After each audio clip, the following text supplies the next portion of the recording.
Hello दोस्तों, नमस्कार। मैं डॉक्टर अनिल कुशवाहा। दोस्तों, आज आपके लिए लेकर आए हैं, थोड़ा स्वास्थ्य अस्वस्थ है तो जुकाम है मुझे। तो शुरू करते हैं। जैसे भी आवाज़ आपको मिल पा रही है, अच्छी बुरी आप देखिएगा, चूँकि कंटिन्यूटी हम चाहते हैं कि टूटे ना। आप लगातार हमारे साथ जुड़े रहिए और मैं बधाई दूंगा।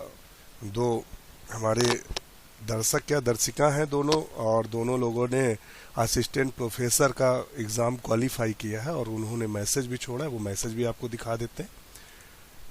तो अगर आप उन मैसेज को देखेंगे तो ये वंदना शर्मा जी हैं, और वंदना शर्मा जी ने मुझे मेल करके बताया था। उन्होंने कहा था, sir finally I am selected for interview for assistant professor botany. Sir आपके गाइडेंस के लिए थैंक्स यू। इनको बहुत बहुत शुभकामनाएं। ईश्वर करे ये फाइनली इंटरव्यू में सिलेक्ट होके असिस्टेंट प्रोफेसर के रूप में ज्वाइन करें। और नेक्स्ट जो है वो है ये लवली पटेल जी। इन्होंने कहा, थैंक यू सर, आपके वीडियोस के साथ क्वेश्चन प्रैक्टिस करने से बहुत हेल्प मिली। मेरा एपी में यानी आंध्र प्रदेश में इंटरव्यू में नाम आया है। तो इनको भी ढेर सारी शुभकामनाएं, बहुत बहुत शुभकामनाएं इन सबको।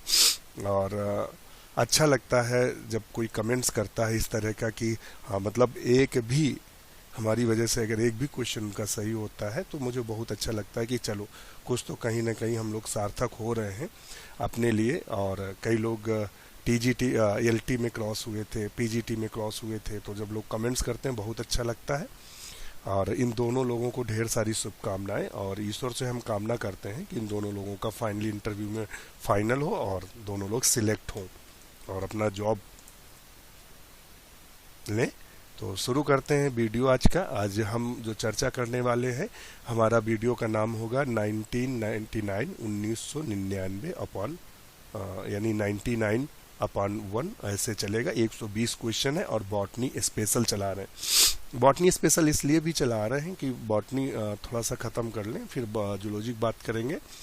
तो बॉटनी के क्वेश्चन आज लेके आए। इसमें TGT, PGT, KVS, NBS, DSSB, RPSC Jharkhand, और इसके अलावा असिस्टेंट प्रोफेसर बॉटनी और आपके पीसीएस, एसीएफ के एग्जामिनेशन पूछे गए हैं। वो प्रश्न यहाँ हमने सम्मिलित किए हैं। आवाज़ हो सकता है आज उतनी मधुर आपको ना लगे कि तो शुरू करते हैं वीडियो। जैसा कि आप वीडियो देख पा रहे हैं, चलिए एक पेन ले लेते हैं। हाँ चलिए। Which one of the following is normally a self-pollinated crop? इनमें से सेल्फ पॉलिनेटेड क्रॉप कौन सी है? पंपकिन, ग्राउंडनट, सनफ्लावर और हेम। तो इनमें से जो फसल है वह स्वपरागित कौन है? तो मूंगफली जो है, जो ग्राउंडनट है, वो फसल क्या है? स्वपरागित है। The ploidy level of endosperm in Fritillaria is. तो फ्रिटिलेरिया जो होता है, देखिए एंडोस्पर्म का इनका जो विकास बता दें तो 3 तरह के एंडोस्पर्म का विकास बताया गया, मोनोस्पोरिक, बाइस्पोरिक और tetrasporic.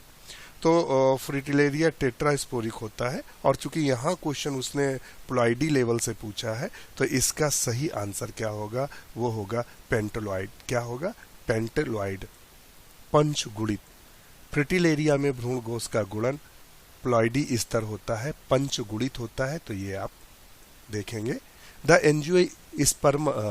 angiospermous species in which successes has been achieved in raising the haploid embryos for the first time is।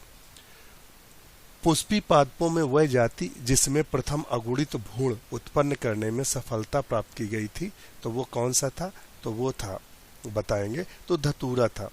धतूरा स्ट्रोमोनियम था जिसमें ये प्राप्त किया गया था। और नेक्स्ट क्वेश्चन देख लेते हैं। DNA polymerase in prokaryotes has the following properties. DNA polymerase in prokaryotes has the following properties. Prokaryote के डीएनए पॉलीमरेज में निम्न गुण होते हैं। तो ये किधर से काम करता है? एक्सोन्यूक्लियस क्रिया। एक्सोन्यूक्लियस ये 3 से 5, 5 से 3, 5 से 3 पॉलीमरेज क्रिया। और ये प्राइम्ड एक सूत्र का उपयोग करता है। तो इसका सही आंसर क्या है? तो ये 3 से 5 एक्सोन्यूक्लियस क्रिया करता है। क्या करता है? एक्सोन्यूक्लियस एक्टिविटी करता है 3 से 5 की ओर। नेक्स्ट क्वेश्चन है, देखिए क्वेश्चन एक आध ऐसे हो सकते हैं जिसमें आप और हम इत्तेफाक ना रखें, क्योंकि हम बार बार क्वेश्चन नहीं चेक करते, हम मानते हैं कि इसमें जीरो एरर है। तो अगर आपको कहीं एरर नजर आए तो हमें जरूर कमेंट्स करिए। आप भी लगे हुए हमारे साथ, तो आप भी जब कमेंट्स करेंगे, देखेंगे, समझेंगे, हमें आंसर करेंगे, और लोग भी जुड़े हैं तो भी आंसर करिएगा। नेक्स्ट क्वेश्चन है, which two of the above properties are responsible proof reading activity. उपरोक्त गुणों में से दो प्रूफ रीडिंग क्रिया के लिए उत्तर दें। अच्छा, इसी का है, ठीक। तो इसी का प्रूफ रीडिंग के लिए उसने प्रोकैरियोट में डीएनए पॉलिंग निम्न गुण है।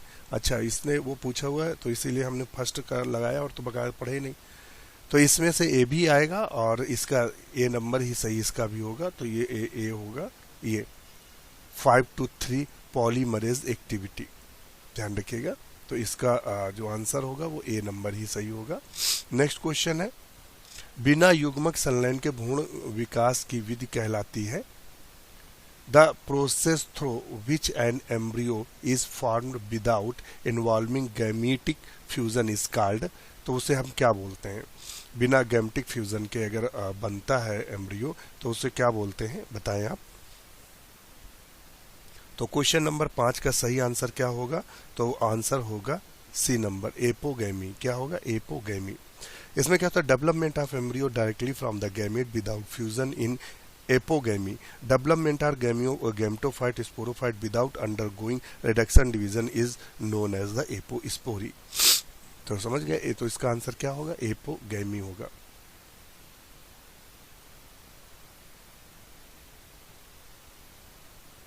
नेक्स्ट क्वेश्चन है, how many types of gametes will be produced by plant with genotype A B B C.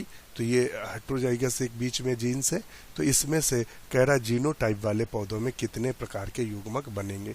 तो आप इनके युग्मक बना लीजिएगा भाई। इसको और इसको ले लेंगे, फिर इसको, फिर इसको और इसको ले लेंगे, और फिर इसको ले लेंगे, और फिर इसको ले लेंगे। तो ऐसे आप बनाएंगे, आप कॉपी पे बना लीजिएगा। तो 6 का सही आंसर क्या होगा, बना के देखिएगा। तो 6 का आंसर होगा, क्या होगा बताएंगे? तो इनका आंसर होगा 2। क्या होगा? 2। नेक्स्ट क्वेश्चन है, cell organelles containing hydrolytic enzyme is called. तो जिसमें हाइड्रोलाइटिक एंजाइम होते हैं वो लाइसोसोम कहलाता है। लाइसोसोम जो होता है पॉलीमार्फिक होता है, बहुरूपी होता है। तो पॉलीमार्फिक के साथ साथ इसके 3-4 रूप भी होते हैं, और एसिडिक होता है, और इसके जो हाइड्रोलाइटिक एंजाइम का पीएच होता है वो 4.6 होता है, ध्यान रखिएगा। और ये सिंगल मेम्ब्रेनस होता है। तो यहाँ से क्वेश्चन 3-4 बनते हैं। डिस्कवर्ड किसने की? डीडुगे ने की। ये होता कैसा है? सिंगल मेम्ब्रेनस होता है। इसमें जो एंजाइम होते हैं वो एसिडिक हाइड्रोलाइटिक एंजाइम होते हैं, 50 के लगभग एंजाइम होते हैं, और ये पॉलीमार्फिक होता है। इनके जो हाइड्रोलाइटिक एंजाइम का पीएच होता है 4.6 होता है। इनकी जो ओरिजिनेट होती है वो गोल्जी बॉडी से होती है। पूरी जानकारी आपको हमने दी। In plant 2 genes A, B are linked when the expose the gamma rays the progeny so that these genes have now become independent. This could happen due to किसी पादप में 2 जीन A, B संलग्न है। जब इस पादप को gamma किरणों के प्रभाव में रखा जाता है तो इसकी संतति में ये जीन स्वतंत्र हो जाते हैं। ऐसा संभव क्यों हुआ, बताइएगा? ऐसा संभव क्यों हुआ? म्यूटेशन के कारण, ट्रांसलोकेशन के कारण, इन्वर्जन के कारण, और रिकॉम्बिनेशन के कारण। तो आप बताइएगा 8th में सही आंसर क्या होगा? तो आंसर होगा म्यूटेशन के कारण। इसका जो आंसर होगा वो क्या होगा? तो म्यूटेशन के कारण। नेक्स्ट क्वेश्चन देख लेते हैं। A diploid to n is equal to 14 plant show 7 biulents in pollen mother cells. In some the collection of this plant a quadrivalent and 5 bivalents are observed. This may be due to एक द्विगुणित पादप में पादप के पराग कण मात्र कोशिका में 7 मतलब 14 हैं, तो 7 बाइवैलेंट स्पष्ट होते हैं। इस पादप में कुछ संग्रहों में क्वाड्री वैलेंट तथा 5 बाइवैलेंट दिखाई देते हैं। इसका कारण क्या है?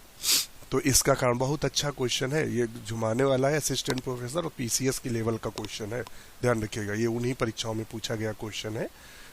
तो आप बताइएगा 9 का आप सही आंसर दीजिएगा। तो इसका आंसर होगा रेसिप्रोकल ट्रांसलोकेशन। क्या होगा? Reciprocal translocation. तो इन ऐसे क्वेश्चंस को नोट कर लीजिएगा, ये फंसाते बहुत हैं।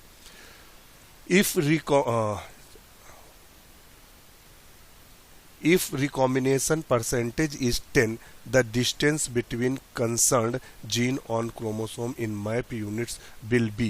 तो उसका सही, यदि संयोजन का प्रतिशत 10 हो तो गुणसूत्र पर मानचित्र मापने संबद्ध वंशागुणों की दूरी होगी।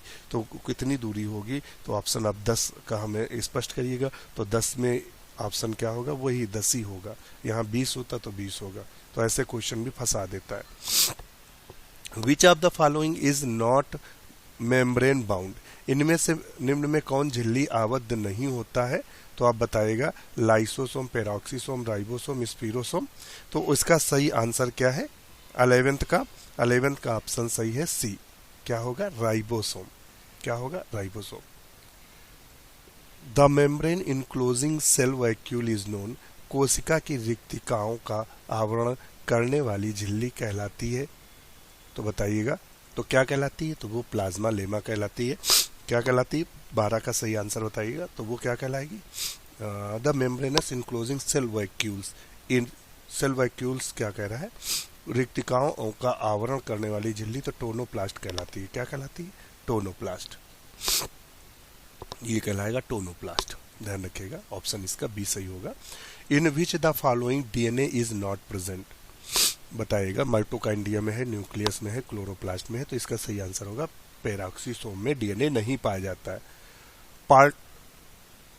Partly the homologous chromosome are card. आंशिक रूप से, पार्शियली रूप से जो समजात गुणसूत्र कहलाते हैं, आंशिक रूप से समजात क्रोमोसोम कहलाते हैं। तो वो क्या कहलाते हैं? आप बताइएगा। Homologous chromosome, X chromosome, M chromosome, B chromosome. बहुत अच्छा क्वेश्चन है, अब थोड़ा सा कंसंट्रेट करके हमें बताइए। तो ऑप्शन इसका ए सही है, बी क्रोमोसोम। क्या कहलाते हैं? बी। आंशिक रूप से समजात क्रोमोसोम कहलाते हैं, तो बी क्रोमोसोम कहलाते हैं। आज आवाज में हो सकता है स्पष्टता ना हो, और आज आपको उतनी तेजी से बोल भी नहीं पा रहे हैं, क्योंकि हम तो।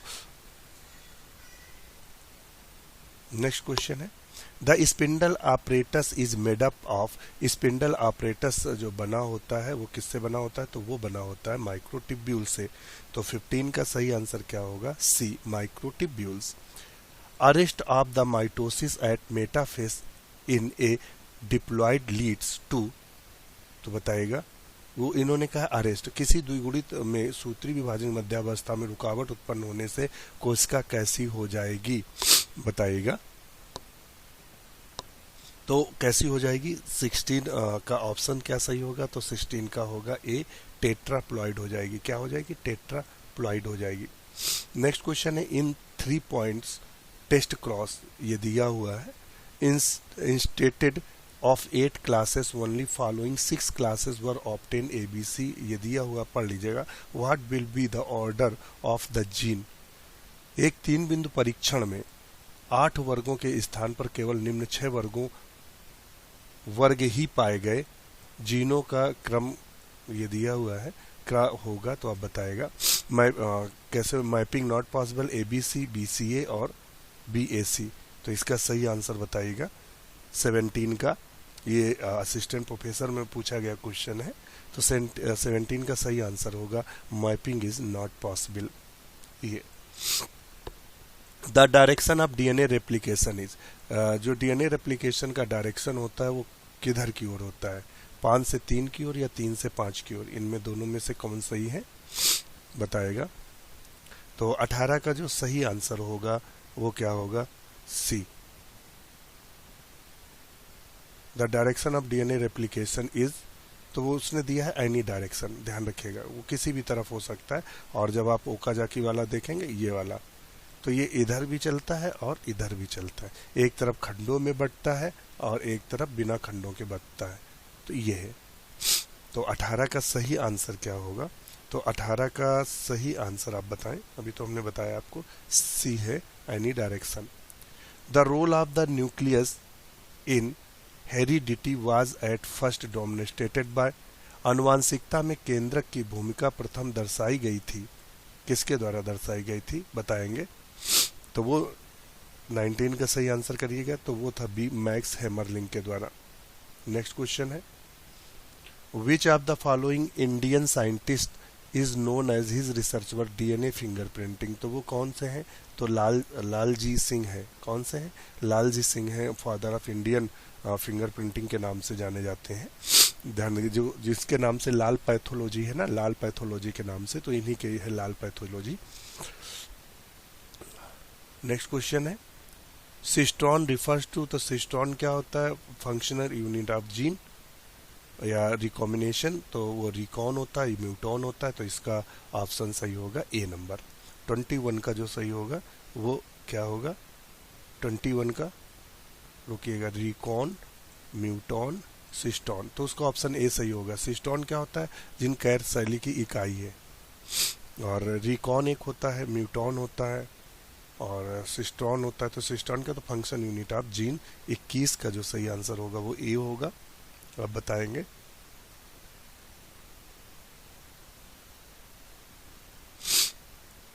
नेक्स्ट क्वेश्चन है, the plant breeding new genes can originate through. पादप प्रजनन में नए वंशाणुओं का प्रादुर्भाव संभव है। कब संभव है? उत्परिवर्तनों के द्वारा संभव है। कैसे संभव? उत्परिवर्तनों के द्वारा या अन्य कोई। तो आप 22 का सही आंसर हमें बताएंगे। तो 22 का आंसर दिया हुआ है बी, उत्परिवर्तनों के द्वारा यानी म्यूटेशन द्वारा। The genetic code of the nuclear and mitochondrial DNA is. तो वो क्या होगा? डिफरेंट होगा। ये क्वेश्चन रिपीट है।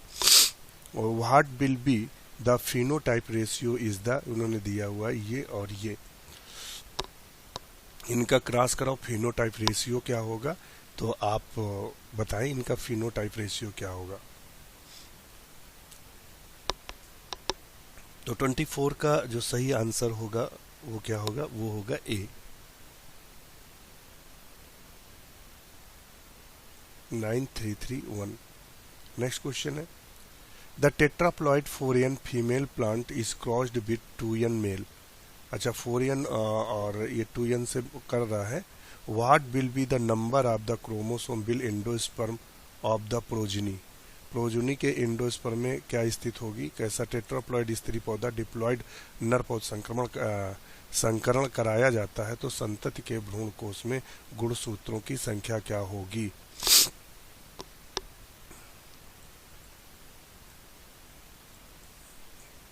डिप्लॉइड नर है तो ये आएगा एन,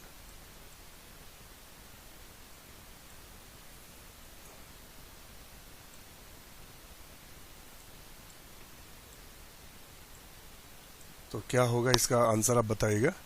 25 का ये क्वेश्चन कई बार पूछा गया है। तो ऑप्शन होगा सी। ऑप्शन क्या होगा? सी, 5n। क्या होगा? 5n होगा। तो ऑप्शन इसका होगा सी। नेक्स्ट क्वेश्चन है, the chromosome number of the root tip cell of barley is 14 और which the following cell will show 24 chromosome. तो इसका होगा इंडोस्पर्म होगा, लिखा है इंडोस्पर्म सेल। नेक्स्ट क्वेश्चन है, which of the following enzyme is known to correct pyrimidine dimers. निम्न में कौन सा pyrimidine डाइमर को संशोधित करता है? ये क्वेश्चन देखिए रिपीट हुआ है, तो वो कौन सा है आप बताएंगे। तो 27 का ऑप्शन आप बताएं क्या सही होगा। तो ए है photolyase. The process by which DNA gives rise to RNA called.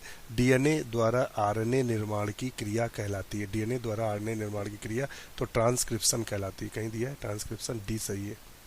Next question है, one gene one enzyme hypothesis किसने दिया था? तो बीडल और टेटम ने दिया, तो ऑप्शन डी सही है। Ribosomal RNAs are synthesize in. Ribosomal RNA जो बनता है वो न्यूक्लियोलस में बनता है, तो वो ऑप्शन बी सही होगा। नेक्स्ट क्वेश्चन, हमें लगता है जिसने भी इस तरह का पेपर सेटर किया है वो बंदा साइटोलॉजी का रहा है, साइटोलॉजी जेनेटिक्स पढ़ा रहा होगा प्रोफेसर साहब, उन्होंने बस वहीं से सारे क्वेश्चन निपटा डाले। Triticale crop has been produced by intergeneric hybridization, तो वो किसके किसके बीच में होता है तो बताइएगा। तो वो होता है आप बताएंगे व्हीट और ओट के बीच में। किसके बीच में होता है? 31 का सही आंसर क्या होगा? तो डी है व्हीट एंड ओट। ये कई बार क्वेश्चन पूछा गया है। Transgenic plants are produced by, तो ट्रांसजेनिक जो प्लांट होता है produced by inducing gene mutation, arresting spindle fibre formation, deleting sex chromosome, introducing foreign gene. तो ट्रांसजेनिक पौधे कैसे बनाए जाते हैं? तो ऑप्शन इसका क्या होगा इनमें से, इनमें कौन सा सही आंसर होगा 32 में? तो 32 का जो आंसर होगा वो डी होगा, फॉरेन जीन्स को डालकर। Necrosis is characterised by, necrosis में क्या होता है? नेक्रोसिस में टिश्यू डेथ होते हैं, तो ऑप्शन इसका क्या सही होगा 33 का? तो 33 का ए सही होगा। क्लोरोसिस रिफर्स, तो क्लोरोसिस में क्लोरोफिल लॉस होता है, तो ऑप्शन इसका सी सही होगा। फाइटोप्थोरा इन्फेस्टेंस कॉज, तो फाइटोप्थोरा इन्फेस्टेंस से लेट ब्लाइट ऑफ पोटैटो होता है। क्या होता है? Late blight of potato, early blight Alternaria solani से होता है। तो 35 का सही आंसर क्या होगा आप बताएं? तो D, late blight of potato. Wart disease of potato, Synchytrium endobioticum powdery seed, तो इराइस्पी से होता है। Saffron is obtain from the plant which belong, तो सैफ्रॉन जिससे निकाला जाता है वो किस फैमिली को बिलोंग करता है? तो इरिडेसी फैमिली को बिलोंग करता है। किसको? इरिडेसी को। ध्यान रखना कहाँ से प्राप्त किया था? स्टाइल और स्टिग्मा से। ये क्वेश्चन कई बार बना है, 20 बार बना है इसलिए। The best source of the rubber amongst the following pairs of the family are, तो इसमें से कौन सा है? तो मोरेसी और यूफॉर्बिएसी। तो 37 का सही आंसर क्या होगा? तो 37 का सही आंसर आप बताएं तो होगा सी, मोरेसी एंड यूफॉर्बिएसी। कई बार क्वेश्चन पूछा गया। The pectin digesting microbe utilise in flax jute stem retting, अलसी जूट स्तंभ अपलंग रेटिंग में प्रयुक्त होने वाला पैक्टिन पाचक सूक्ष्म जीव कौन सा है? तो आप बताएंगे। ये 4 दिया है, बहुत अच्छा क्वेश्चन है ये। तो ये है बी, म्यूकर ह्यूमिलिस। 38 में कौन सा सही है? तो 38 का सही आंसर है बी, सॉरी ऐसे भी लगा दिए, ये क्लोस्ट्रीडियम फेल्सीनियम कौन है? क्लोस्ट्रीडियम फेल्सीनियम, ये क्लोस्ट्रीडियम फेल्सीनियम। तो सॉरी इसको आप मत देखिएगा, ये है वो तो फंगस है, ठीक है। Which one of the following species yield the edible oil and fibre, oil and fibre कहाँ से निकलता है बताइएगा? तो कोकस न्यूसीफेरा से, इससे फाइबर भी निकलता है और ऑयल भी निकलता है। The how many families to the following vegetable belongs? Pea, soybean, radish, cauliflower, cabbage, potato, tomato. फटाफट देख लीजिएगा, ये हो गया लेग्यूमिनेसी, सोयाबीन हो गई लेग्यूमिनेसी, और रेडिस हो गई ब्रेस्केसी, काउलीफ्लावर हो गई ब्रेस्केसी, और कैबेज हो गई ब्रेस्केसी, ये दोनों हो गई सोलनेसी। तो 3 होना चाहिए। ऑप्शन 40 का क्या सही होगा? तो बी सही है, 3। Which of the following algae has the potential to be the important source of edible protein? तो सबसे ज़्यादा प्रोटीन स्पाइरुलिना से निकाली जाती है। किसे? स्पाइरुलिना से। तो दोस्तों आज के लिए इतना ही। स्वास्थ्य स्वस्थ होने के बाद भी मुझे लगा कि आपके साथ मैं जुड़ूँ, आपको सारी जानकारी दूँ, इसलिए हमने आपको सारी जानकारी दी। इसी के साथ नमस्कार। वीडियो कैसा लगा कमेंट जरूर करिएगा। हो सकता है आज उतना वीडियो अच्छा न मिला हो, तो उसके लिए क्षमा। इसी के साथ नमस्कार।